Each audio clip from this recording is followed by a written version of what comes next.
Hyvät asukaspaneelin osallistujat, ihan tähän alkuun haluan kiittää teitä siitä, että olette ylipäätään lähteneet mukaan tähän asukaspaneelityöhön.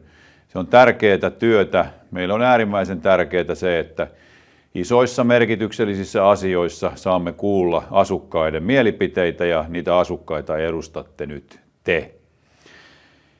Edellisellä kerralla asukaspaneelia käytettiin, kun käytiin läpi kaupungin talouden tasapainotustoimia, niiden vaikutuksia, ja silloin asukaspaneeli teki todella arvokasta työtä, teki hyvän lausunnon liittyen näihin talouden tasapainotustoimiin. Se käytiin kaupungin päätöksenteossa läpi, otettiin vakavasti, ja se näkyy siinä, että sillä todella oli myös vaikutusta näihin talouden tasapainotustoimiin.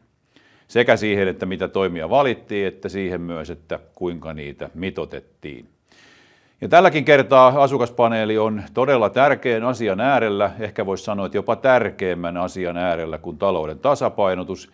Eli nyt on tarkoitus pyytää teidän näkemyksiänne kaupungin alkavan vaalikauden strategian valmistelutyöhön.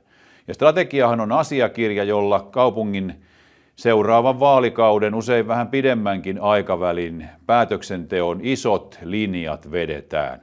Se on oikeastaan asiakirja, joka ohjaa myös sitä, että mihin ne kaupungin aika mittavat talouden resurssit käytetään, miten kaupunkia kehitetään, mikä on se iso kuva tästä kaupungista, haluammeko, että kaupunki on jatkossakin kasvaa, että se on kansainvälinen, että se on vahva opiskelijakaupunki, mitä painopisteitä meillä on. Nykystrategiassa on muun muassa liikuntapääkaupunki, kulttuuri, elinvoiman kaupunki, eli yritysten toimintaympäristö.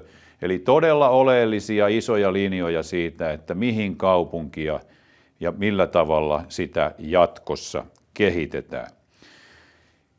Kaupungin on tähän strategiatyöhön erittäin tärkeää saada, niin kuin sanoin, myös asukkaiden näkemyksiä.